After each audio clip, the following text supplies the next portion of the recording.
This is finding and using free film, video, photo, and sound files. Now, it's not going to concentrate a lot on still images, but they are available through a lot of the sources that we're going to look at. Um, This is a little bit about me. I started my career in late 60s as actually first as a photojournalist and then later as a reporter. And then I did a lot of freelance writing and photography.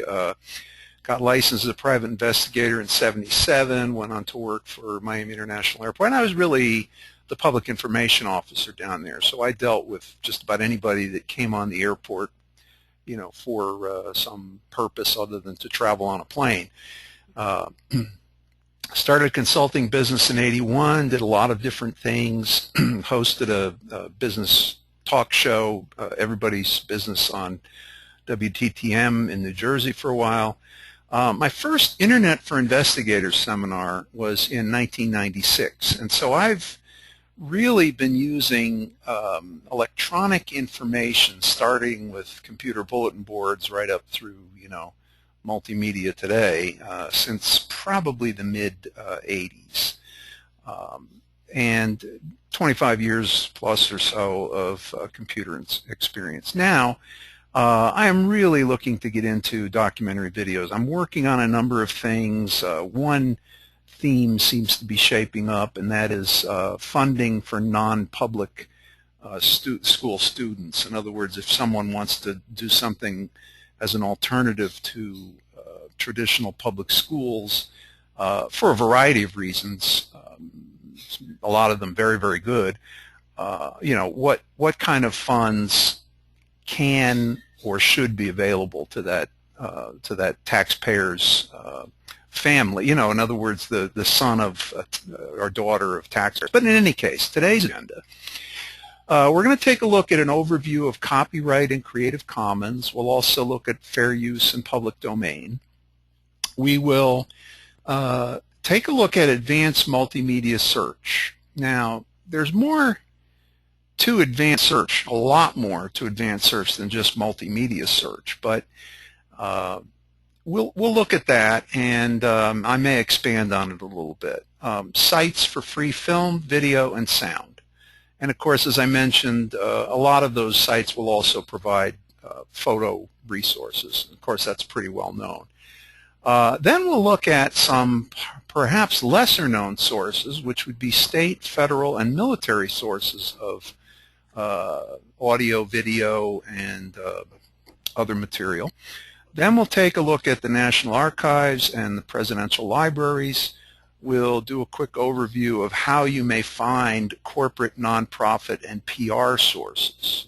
So in other words, there's a lot of video and files and pictures and what have you, multimedia, that is available to people with legitimate use for it, and it's provided by corporations and nonprofits and various other PR sources. This is an open mic, so if you have any questions or would like to comment or make a suggestion, please do so. Okay? I will be happy to. Is there a way that I can mute my microphone? You should be able to turn down the sound on your computer. Oh, you mute your microphone. Yeah, I can do that for you. Yeah, I'll do that. Oh, well, you don't need to do it now. I was just thinking that if I got a phone call or something, and if I have to leave, I wanted to be able to mute the microphone. Okay. Yeah, well, I can do that for you. I can just click on your icon here, but okay. Well, no need to do it now. Okay. You'll hear my phone's ringing, and I can't help that. It's okay. All right. This is, the disclaimer here is that this is not, let me go back here. This is not legal advice. Obviously, I'm here providing information for you to follow up on. So when I talk about the items on this slide, what I'm really doing is pointing you in the direction of research. And of course, ultimately, you might want an intellectual property attorney. And there is a source called Martindale, which is pretty much an international directory of attorneys. And if you do a specific search for intellectual property attorneys, out of the, let's see, 1.4 or so million members, you can go down here to search in various categories, and you can look by different geographic area, or you can go in and look for practice areas. And if you show all and look for intellectual property,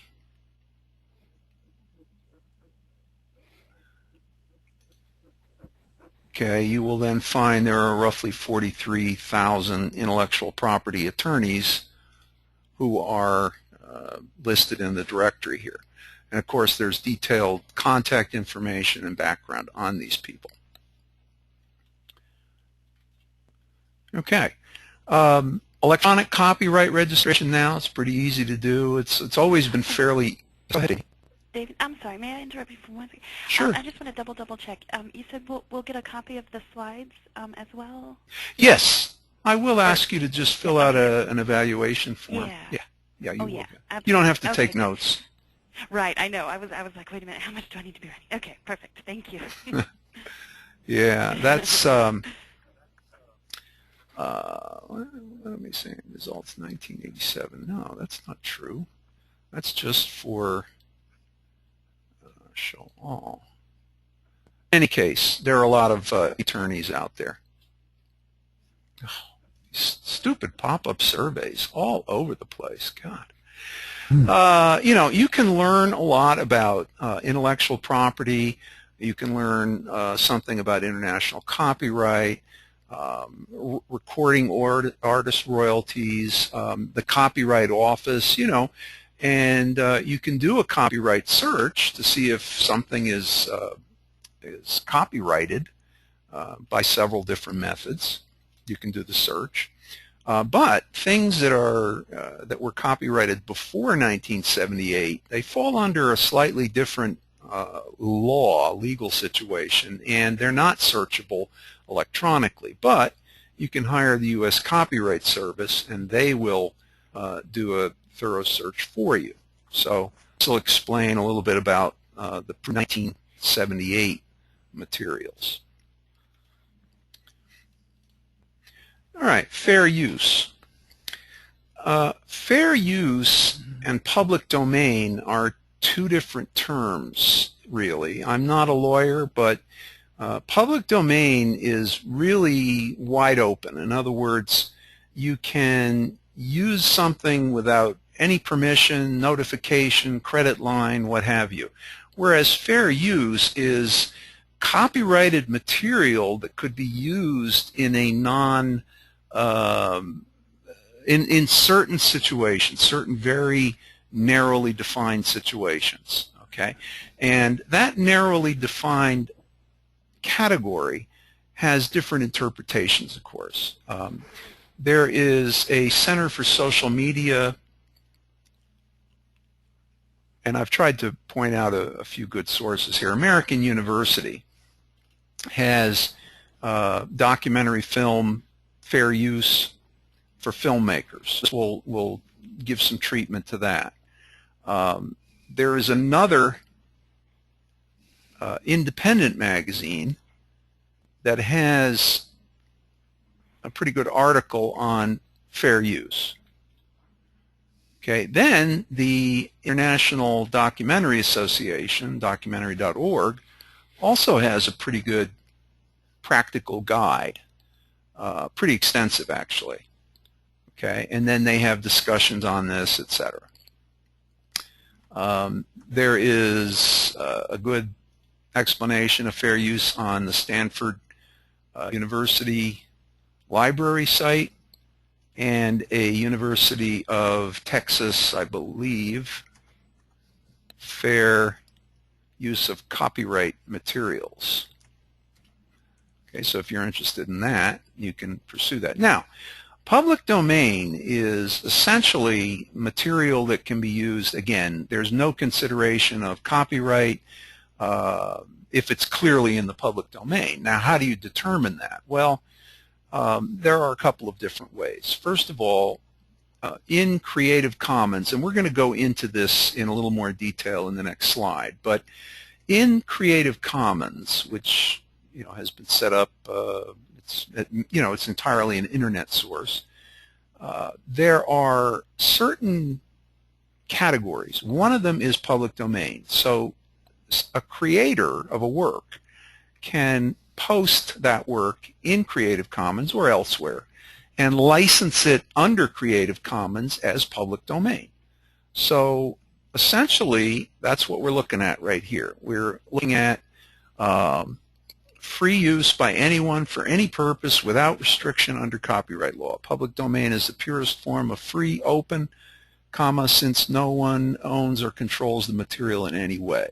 Somebody had to create it, For example, probably the biggest single creator of public domain material is the United States government. So we paid for it, and we have a right to own it. Certain copyright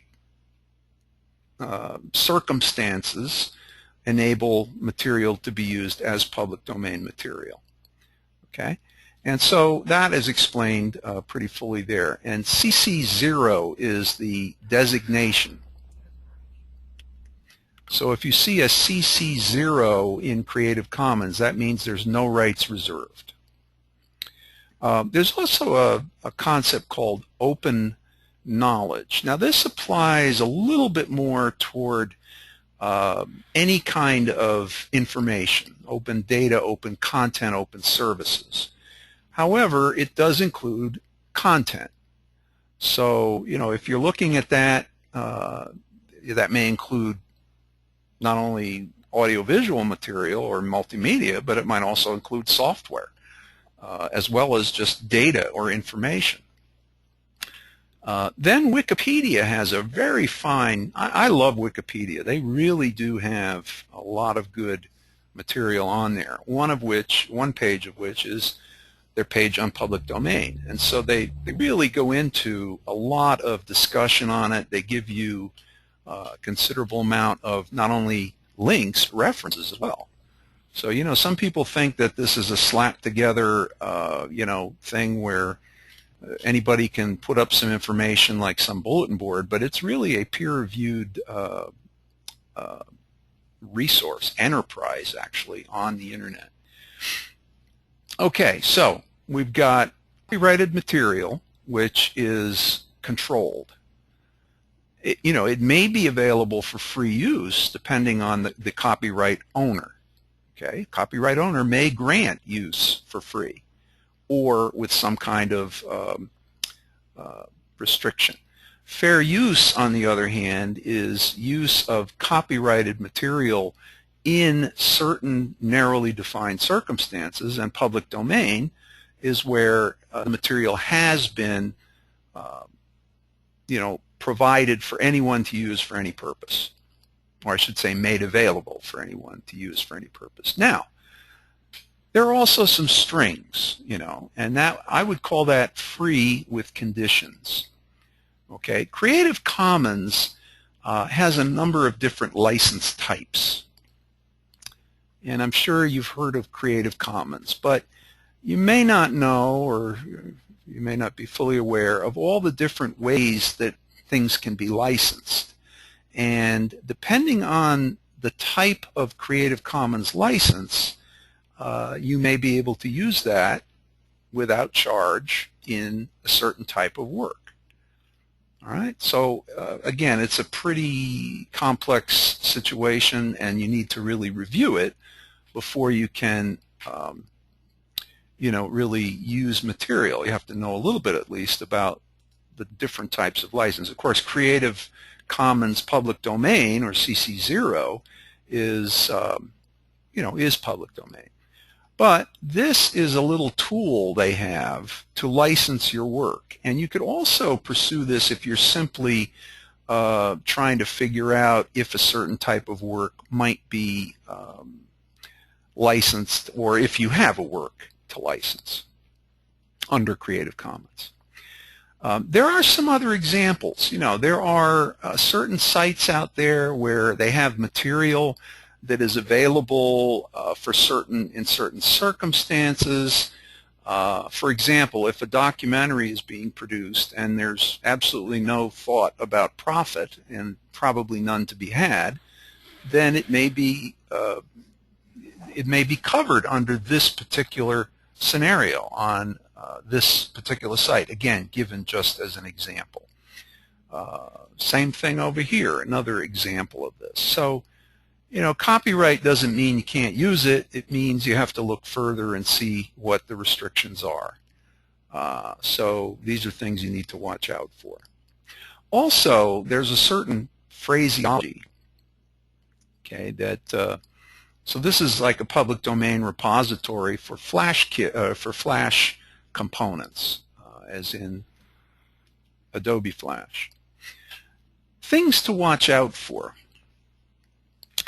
For example, the phrase "free to download" usually means that it's not really free. In other words, you can download it, but you can't use it.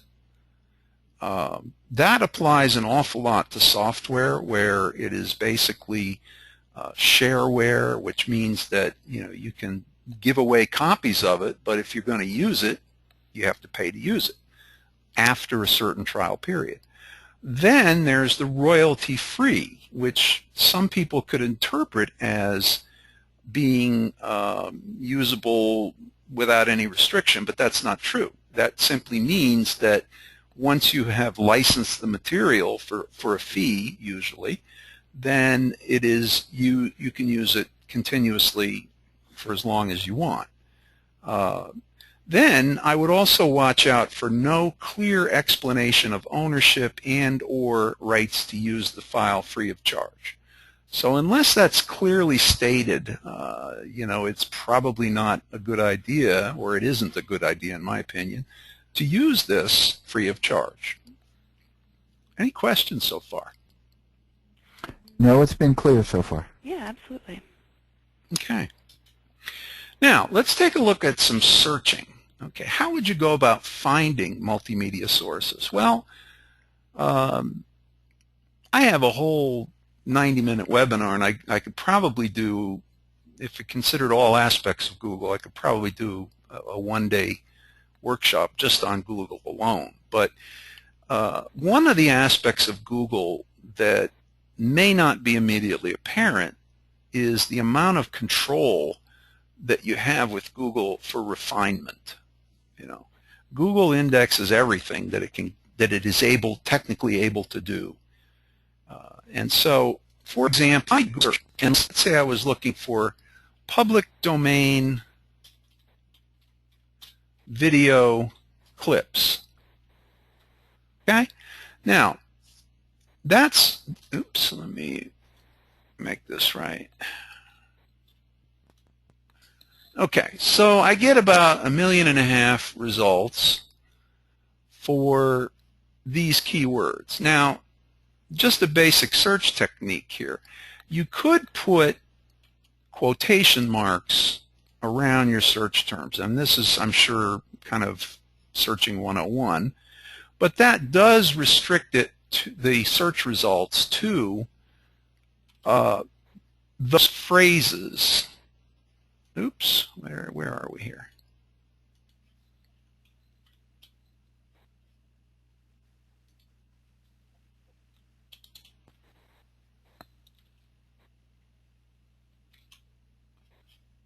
Okay, so now if we look for those phrases specifically, we see that there are about 1 million results. Okay, well, it looks like there's a lot of stuff here, but what about refining this search? Well, if we go over here and notice that this appeared after we got our search results.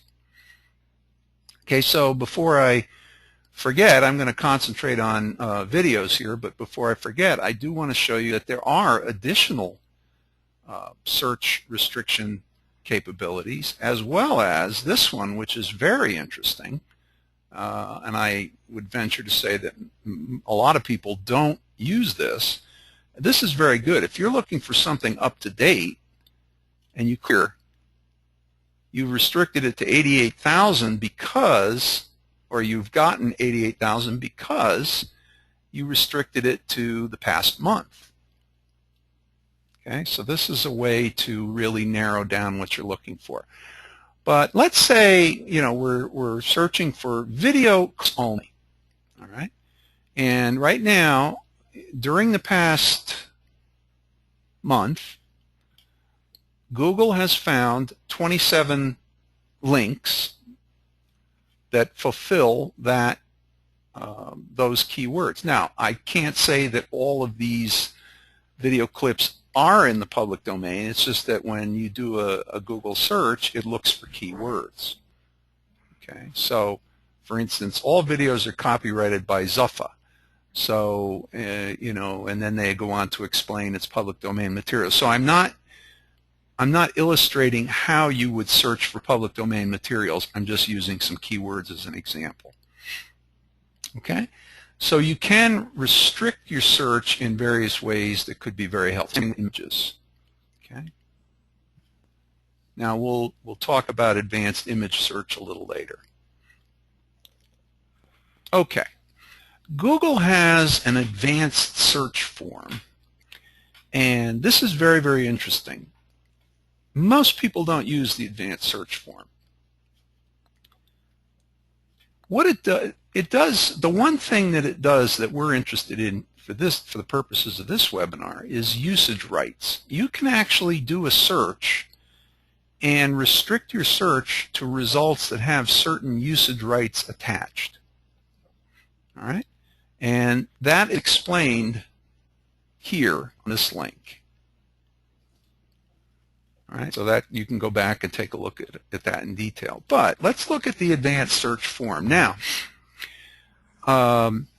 there's a lot of things to know before you use this, but what I'm doing for the purposes of this webinar is explaining that you can restrict the search by usage rights. You do have to click this little plus sign down here. All right, so it's not visible until you click that plus sign. If we look at this, we see that there are some of the same kinds of restrictive capabilities that we can impose on a search. But let's say we wanted to search for video that is free to use or share even commercially. Okay, and we would like to search for automobile accident.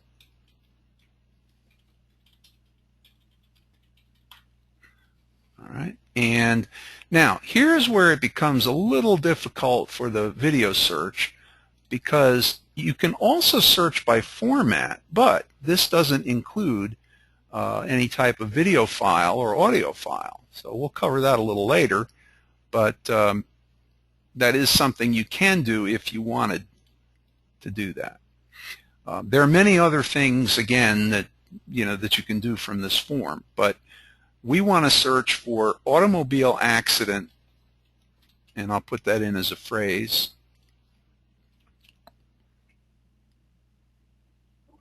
And we need to have public domain as well. Or we'll say video. Better still, let's go down here and say video or film.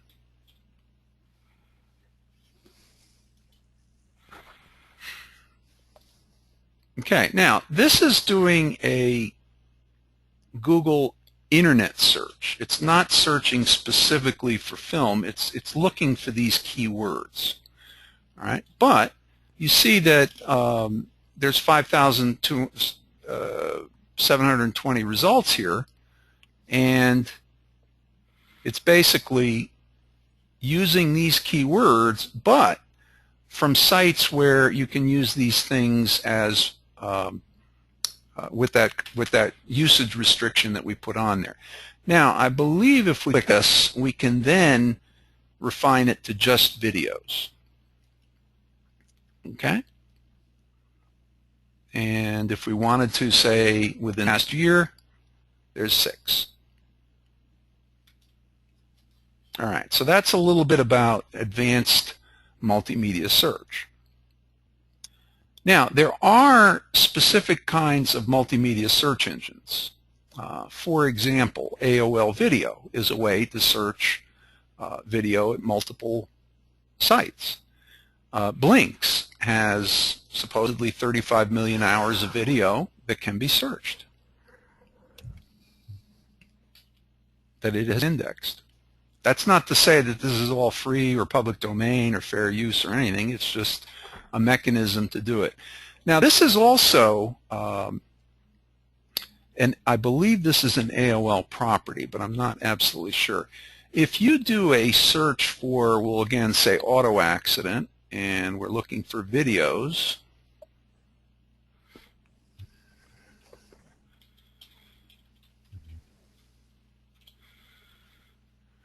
this is really a meta search tool. This will take your search term.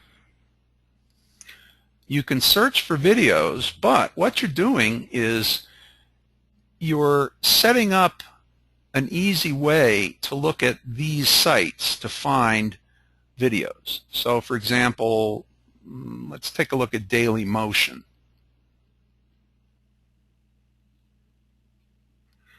So it's really just a search tool that enables you to quickly look. Go ahead. You had auto accident in quote, and then you put a plus in between auto and accident. Can you explain that? I didn't do it. The search engine did. I don't know why. Here, I'll show you once again. Here, watch this. Okay. Now when I went and searched, the plus sign will appear. Why? I don't know. Wow.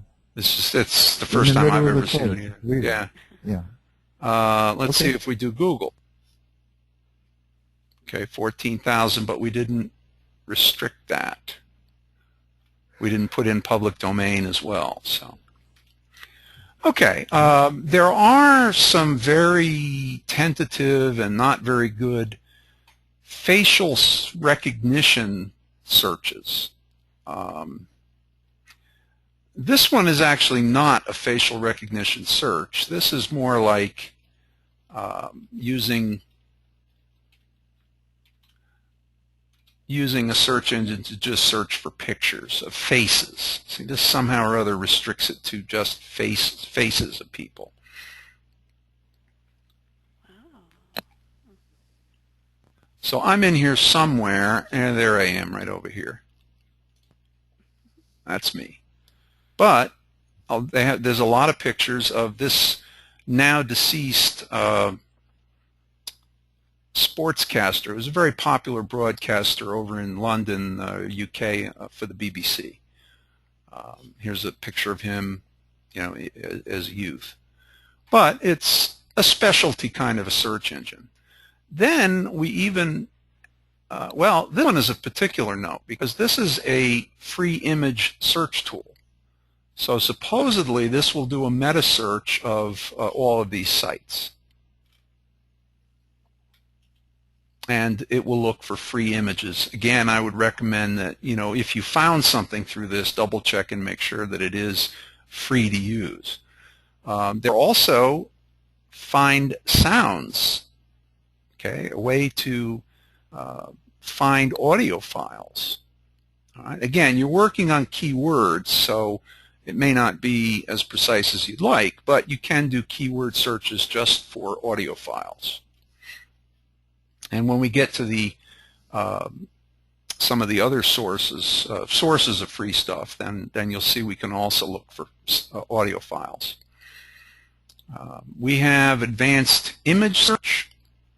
Now this is a different kind of a Google search where we can specify different criteria for images. Now this would be, for example, any content, just faces, just photos, clip art or line drawings, different sizes, and we have this usage rights filter here. Okay, so if we search for something, we have different categories that we could search in. And then there are a bunch of other, places, search engines that do more or less pretty good searches. For example, Ice Rocket has a number of specialty searches. You can search the web, you can search for images, you can also do a Facebook search from here, etc. Let's see, Internet Archive Advanced Search. This is public domain for the most part. Now this is not Creative Commons, and it is not the National Archives. Okay, Internet Archive really is somehow or other it's associated with the National Archive, but it's actually last time I was being operated as by a corporation, which let's see if we can get a little explanation of that. There it is right there. Okay, so it's a San Francisco company. Who runs it? Who owns it? I really don't know. I haven't looked into it. Soundboard, and there's another way to find sounds. That's interesting.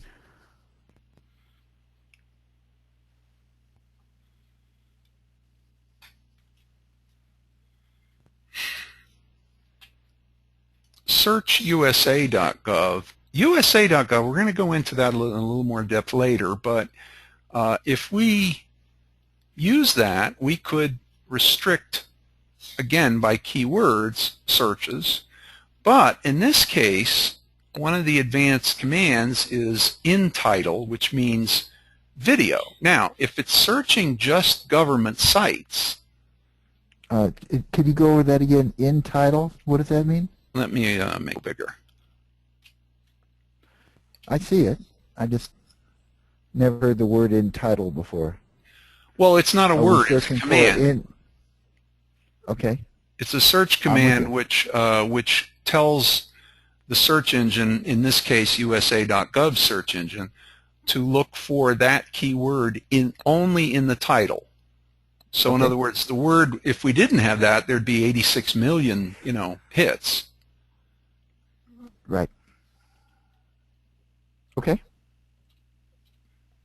And you can I guess the actual search engine itself is, the core of USA.gov relies on the Bing technology. Okay, but again, if it's government material, then it would be in the public domain. Truvio, that is, let's see, who operates that? I think that is either MSN. Yeah, I think that's MSN. Let's see here.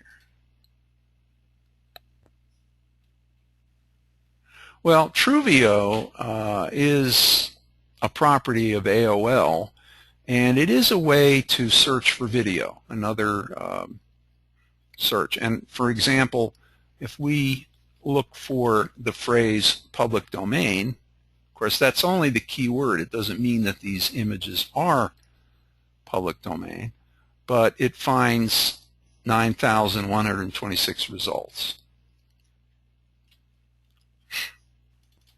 Oh, let me just mention TinEye. TinEye is a little experimental, but it works on the hash value of a file. So if you upload a file to TinEye, it will search the internet, or at least the surface web, for that hash file, the hash file of the image that you've uploaded. Okay, and it's fairly technical, but you can use it. By the way, Dan, I think this is another sound search engine. Yeah. right here. So if we were looking for bossa nova, oops.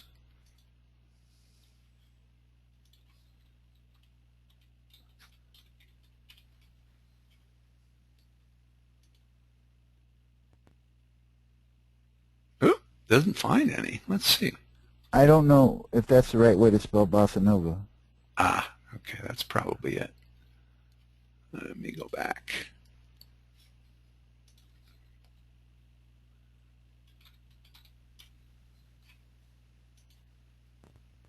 Yeah, there we are. So, you probably can't hear. Did you hear that? Did you hear it? Yeah. Oh, okay, great. Okay, so those are ways that we can search for multimedia. Now, Wikimedia Commons, that's not Wikipedia, that's Wikimedia. First of all, there are some things that you should know. So this is the page for first steps, reuse, how to find the commons. And then these are links to actual pages where, you know, we're dealing with sound, pictures and images, and videos. Okay, so everything on Creative Commons can be reused, but again, there are certain categories of reuse. All right, so one audio or video file may be able to be considered public domain, but another may not be used for any purpose without attribution, we'll say. So, you know, these are the different categories of the commons. There are, however, close to 10 million usable media files in there, so it is definitely you know, a main repository. Now, Flickr. Flickr has some public domain and well, actually, I don't know if any of it really is considered public domain, but it uses the same kind of conditions that the Creative Commons uses. So, for example, if you're perusing Flickr and you happen to find a photo, I think they also have videos. Is that correct? Maybe. Actually, I'm not sure about Flickr and video. Yeah. But in any case, see, you can choose certain categories when you're doing your search. And this is a list of all categories right here. And you see we go right back to Creative Commons. Now, public domain moving images. As close as I can tell, again, this is not legal advice. I'm not telling you that everything on these pages is definitely public domain. But as near as I can see, all of these pages contain file or lead you to files of moving images that are in the public domain. Okay, I'm not going to go through each one, but you'll see you'll see a little bit of overlap on this slide with some others. Same thing with sound. There's actually quite a lot of free or public domain sound out there. So again, these are sites where files are available for download, and they are considered either free or public domain. But again, check with each file you're looking at. All right, U.S. government collections. Now, this is where we get into an enormous amount of government, military, and lower-level government media files. Most of the government agencies today, either the cabinet departments, you know, like Commerce and State and etc., either cabinet departments or agencies have video available. They also have, in some cases, perhaps podcasts. I wouldn't say they'd have sound files, but they almost certainly have podcasts. And a lot of them, if not most, have images as well, you know, photographs, even satellite imagery. Okay, so For example, CDC would have material about diseases and disease prevention.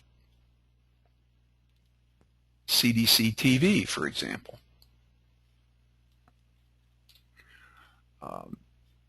Google government search. Now this is interesting. This is another element of Google Advanced Search where you can focus a search just on government sources. And where are we here? Thought we were on, let me just double check that. Yeah, that's not a Google. Let's see. Let me see here. Take the same search. By the way, you could use the advanced search form to take that query and look within a certain domain. So for example, if we only wanted to look within the .gov domain, which is federal government, we'd find that there's 948,000 results. Okay. But Google government search, let me see if I can find that for you real quick here. Okay, Google has a specialized search tool called U.S. Government Search. And if we took that same search, what we're doing here is we're looking for the keyword archive, and we must have one or more of these keywords. So the most relevant would have archive and all three of those words. The least relevant would have archive and one of those words. But if we go ahead and do a search, we'll see that we have 1.7 million results. Now, off the top, it looks like this is just the federal government. It is not. Okay, so it is, for instance, Fresno. And it is also, so here is Fresno City Council video. But it's not just the .gov domain. So let's just pick another page here. And, okay, where is it here? Did I put that in? Or I'm just not getting what I'm wanting here.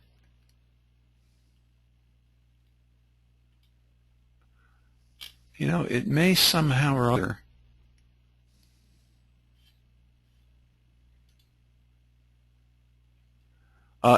It could return hits from edu sites.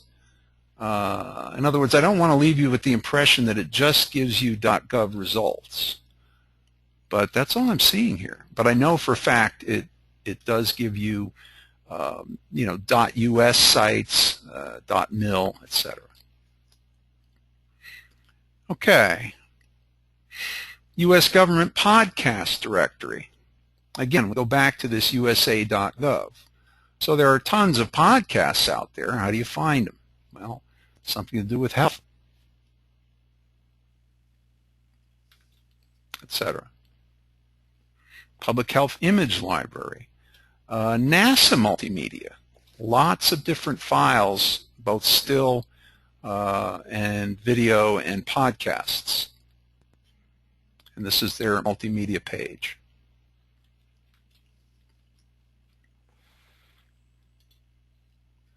Okay, now, military, a ton of stuff, all kinds of still photographs, video, files with, obviously with, in almost every case, a audio track as well. And then we also have podcasts, audio podcasts. So we would have visual and audio and visual information there. So there's a ton of stuff there. One thing that's not really the military, but I stuck it in here because I thought that it would be useful, and that is the Federation of American Scientists does a very good job of tracking the intelligence community, and they have a page devoted to image intelligence sources. And this would be primarily satellite, but it could be Now it could be drone or U2 SR-71 as well as satellite imagery. So, for example, if you're interested in the Cuban Missile Crisis. I'd like to see the Keyhole 11, Well, KH11 or KH. Well, we can even look at KH-12, but I doubt that they're going to patch us through to the satellite. I actually looked at the KH-12. Anyway, there's some examples of that imagery.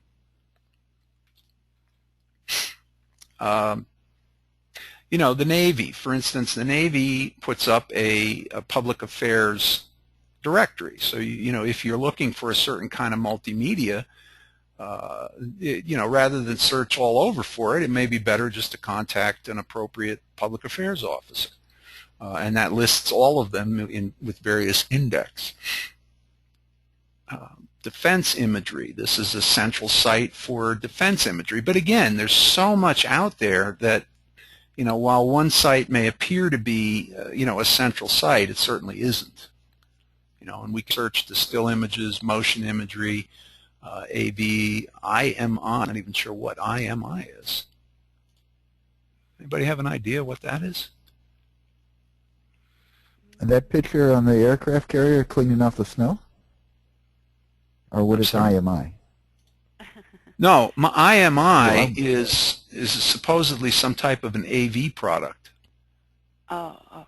And I just don't know what that is. I don't know what IMI means. Yeah. Geez, look at this advanced search. Wow. IMI. I don't know. So, like I say, tons of military defense oriented stuff. Now, National Archives. There's a lot of stuff there, but it's not as huge as you might think. I mean, it's that Internet archive is really pretty big, and you know, not necessarily everything on the Internet archive is public domain stuff, but it's a good way to find public domain material. Now, the main website for the National Archives is archives.gov.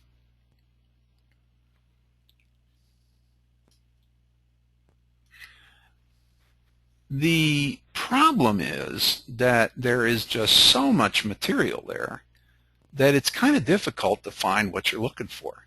So, how do you go about doing it? Well, there are people that are providers of that stuff.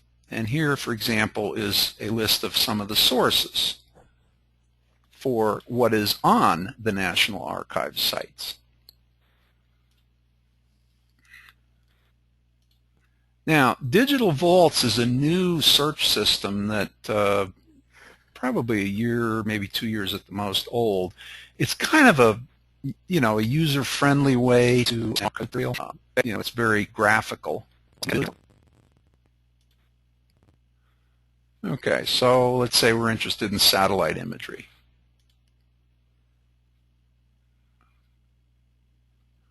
You know, now we have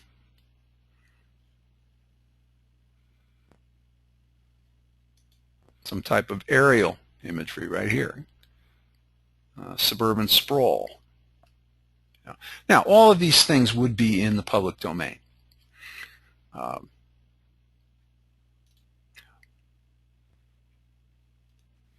Ooh, I have to fix that up right now. Let's see here.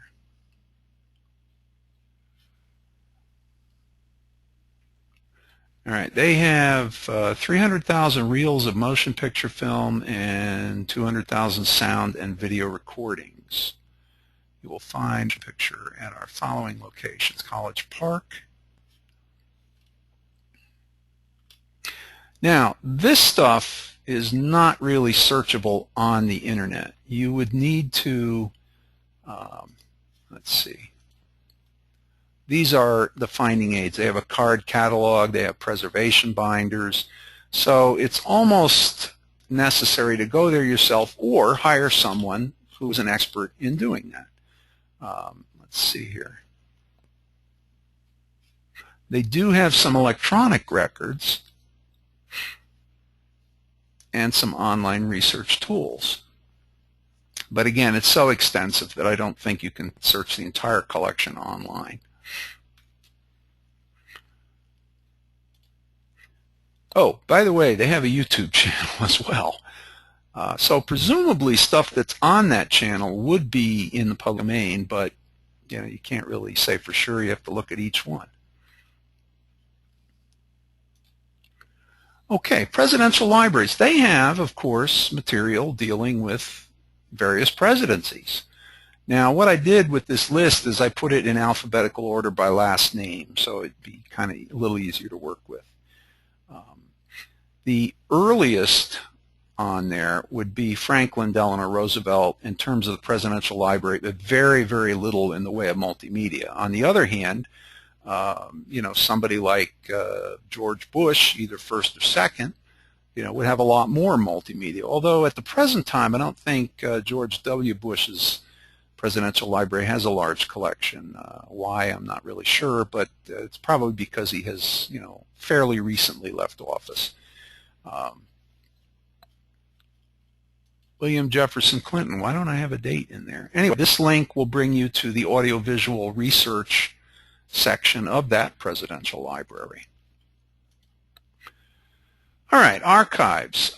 These do not necessarily lead you to public domain, fair use. Well, it may be in certain very limited cases, fair use stuff, but more or less you would need to negotiate some kind of an arrangement with these various sites.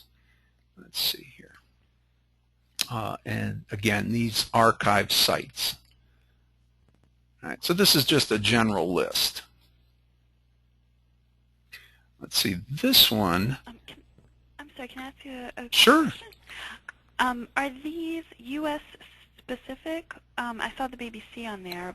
How international is the list? Or do you know? Yes, I can tell you. First of all, I can tell you that one of the links in here, and I'll see if I can find it for you, goes to well, let me explain it. Let me show you some things, and then I think it'll be clearer. First of all, there are archives all over the world. All right, whether they are, public domain in another country, or whether you can use something in this country as public domain, I have no idea really. All right, but there are lots of moving image archives, for example. Now, if we look at this particular website and we go to links,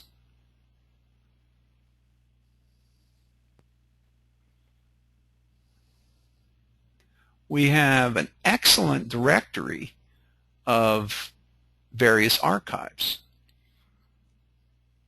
Okay, so here's archives,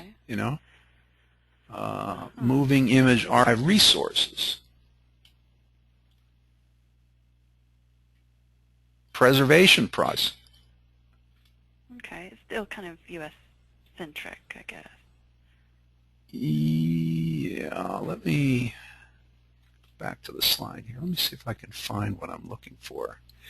Well, for instance, repositories of primary sources.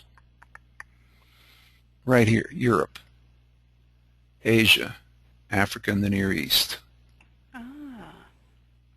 So let's just check out Europe real quick. Yeah, so these would be archives in, say, Austria. Oh, this is really interesting. This is what I've found challenging to find archives located, overseas somewhere or something like that. Yeah, and then there's, here it is, International Federation of Television Archives. Ah. This has a list of TV archives, I guess either film or video. Let's see here, and where are we? Commissions, right here. No, that's not it.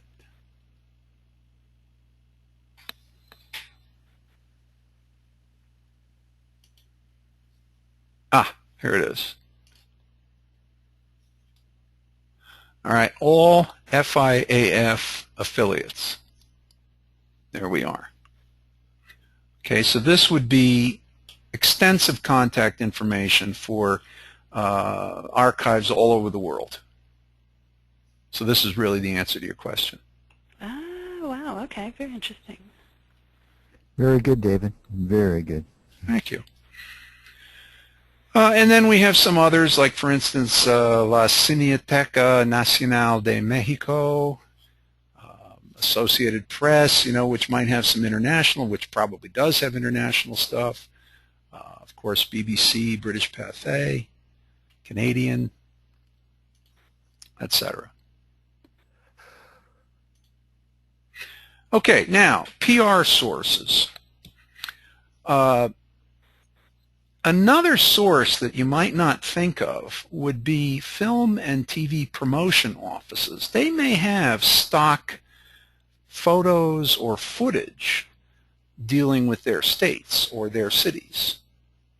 Okay, there is one group that seems to represent almost all of them.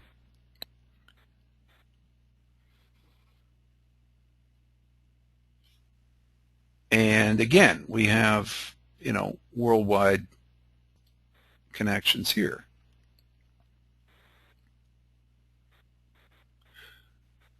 So, for instance, if you were interested in, we'll say, South Central Asia, and let's say Afghanistan, well, maybe Pakistan would be better. Where are we here?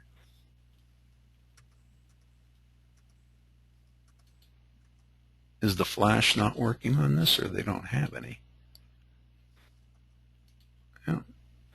I have a feeling the flash isn't working, but let me go back here.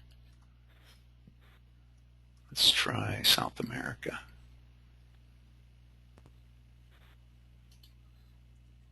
Oh, maybe we need to click over here.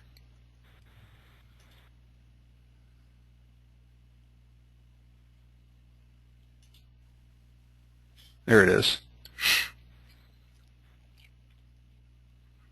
Okay, so, if they don't actually have free footage to give you, then, they could very well point you to a source of it. They may say, well, check out this library. They may be able to give you some help with that, etc. City film offices. What I've done here is I've linked it to a Google, but simply add a jurisdiction name. So let's say we were looking for Cleveland, Ohio.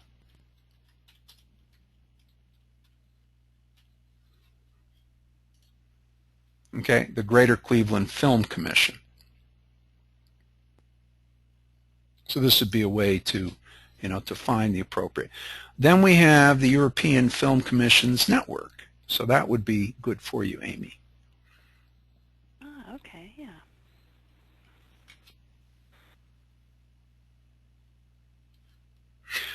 Another approach could be convention and visitors bureaus. Now, when I was working at the Miami International Airport, tourism was, at that time, was probably number 2 after orange growers, or maybe it was number 1, I don't know. But in any Tourism case, is number 1. Yeah, in Florida. Although I don't know, it could be healthcare now that, In any case, whatever, it's a big industry, and we used to have meetings with not only the state tourism promotion people, but Miami had a Miami Convention and Visitors Bureau. So there are convention bureaus all over the country, and a few of them are operated by chambers of commerce, but others are, let's say we are looking in South Carolina, for example. Okay, so Charleston Area Convention and Visitors Bureau, etc. So they may have stock they almost certainly would have stock photos, and more than likely would have some footage or can point you in the right direction. On the other hand, if you're looking at the people who operate these tourist attractions, casinos, resorts, if you're trying to contact them, to see if they have some stock footage, then try the Destination Marketing Association. Okay.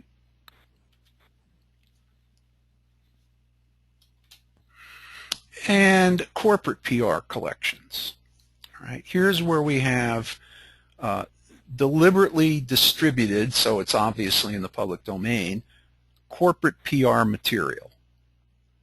Of course, if you're doing something contentious, and they want to, they'd probably find a way to sue you, whatever. But the fact is that if it's a press release, it's in the public domain. And so consequently, a lot of these services now are distributing multimedia as well. Business Wire, that actually is more oriented towards written journalism. Okay, but they do have some multimedia, and you may be able to find press releases that are related to the subject that you're interested in, and then you can contact the PR person who is the contact within that press release, or I should say named in that press release.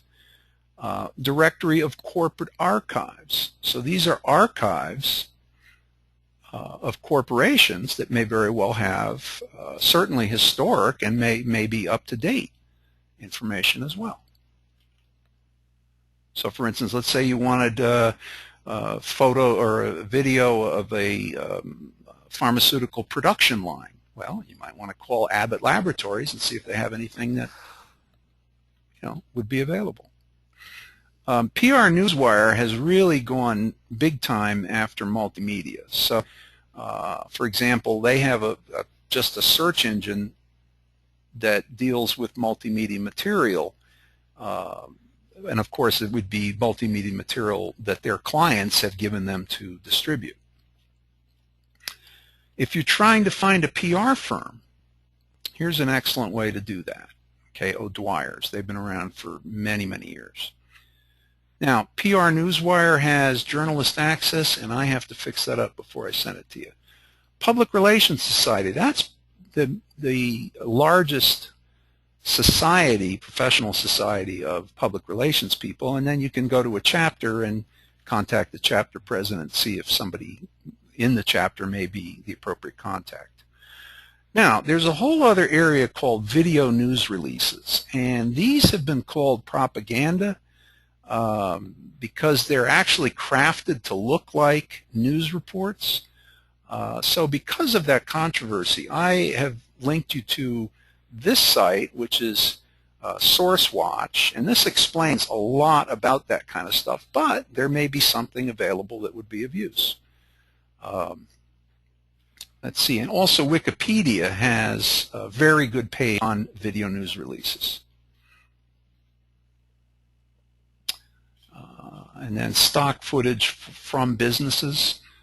In other words, companies that provide stock footage mainly from multimedia, in terms of motion, imagery, video, film, etc.